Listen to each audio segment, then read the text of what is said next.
Hey, it's Al Williamson with leadinglandlord.com. Today I want to talk about some changes I'm making to my rental arbitrage business. Of course, I do midterm rentals, 30 days and longer extended stay rentals. And my business plan that I start off with works great, but as I've gotten more successful, things are changing. And I want to give you a more advanced version of what I'm talking about. So for where I stand now, 28 furnished rentals in the Sacramento area. I kind of cluster. I find my efficiency is in clustering and not being all over the place. This allows me to have a high Google search engine ranking, and we'll talk about that in my marketing course about how to get on the first page of Google so that you can get lots of direct bookings and dominate your market. So I focus on dominating my market, and that allowed me to reach FIRE, financial independence, and retire early. 2018, I left my engineering job, and I've been living off of a rental income ever since. But that was my finish line then, and that was kind of the original business plan, was to get there. But as I'm into this, and I've been into it for a while, I'm learning that the finish line is always moving. Things are always coming up. There's things with the kids, there's emergencies happen. Somebody's car needs a new set of tires. There's things that keep popping up. So my goal is changing. I have to focus on something different. It used to be just to cover my monthly bills with furnished rental income, with passive income. That used to be the goal, but that's not enough.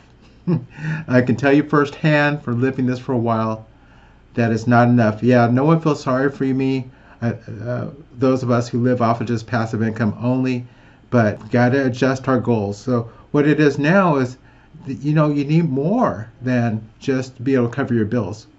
You need some buffer room, and even that, you're going to need to be doing some investments on top of that. So let's walk back through this, back to Robert Kiyosaki's famous book, Rich Dad, Poor Dad. He introduced this chart, and it's discussed a lot in the cash flow quadrant, which is my favorite Rich Dad, Poor Dad book.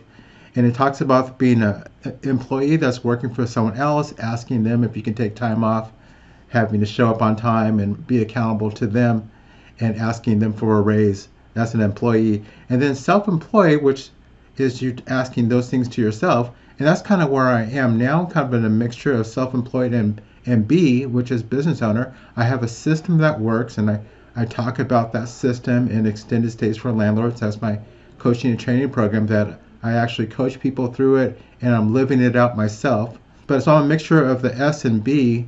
But I'm 57 now, and I'm going to want to have a system that works all by itself. And a business owner, or a real estate business owner, which I am now, I want to transition that into just investment, just becoming more of an investor. And I want my rental arbitrage money to turn into something that's an investment, an ongoing investment. So trying to move from business owner to investor, that's what this advanced plan is about. So let's start off with your rental cash flow. And I own some properties, and I get rental cash flow from it, and I arbitrage some properties, and I run them all as 30-day and longer rentals. Okay, so I take some of the cash flow. This is just for my rental arbitrage money. That makes sense. Property money I'm getting off of other people's property.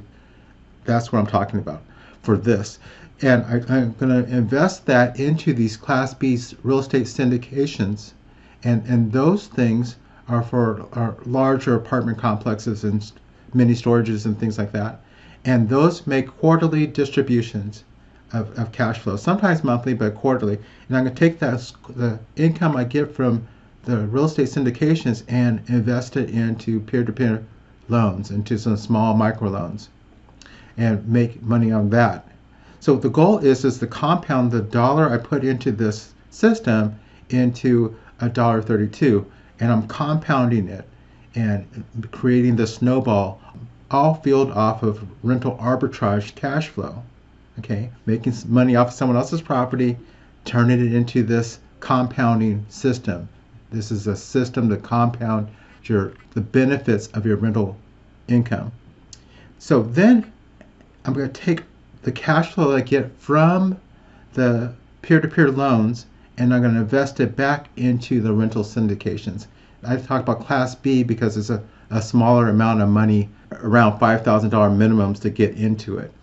So the plan is to eventually, if something goes wrong, and eventually get rid of the rental arbitrages, because I won't need those anymore. I've created this snowball that just takes the cash flow and compounds it and takes it through this cycle.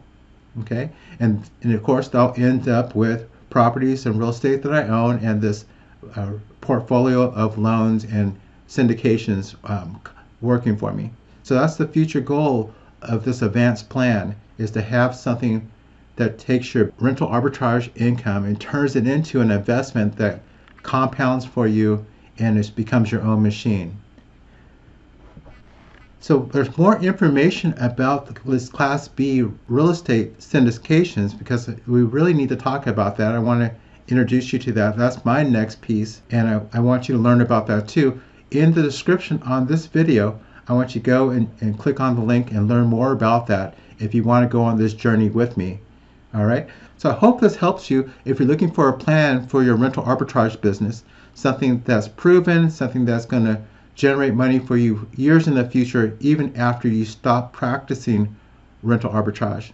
And if you're looking for other ways to increase your income, whether basic or advanced, or reduce your expenses, you know what to do. Just subscribe and give me a thumbs up if you appreciate this.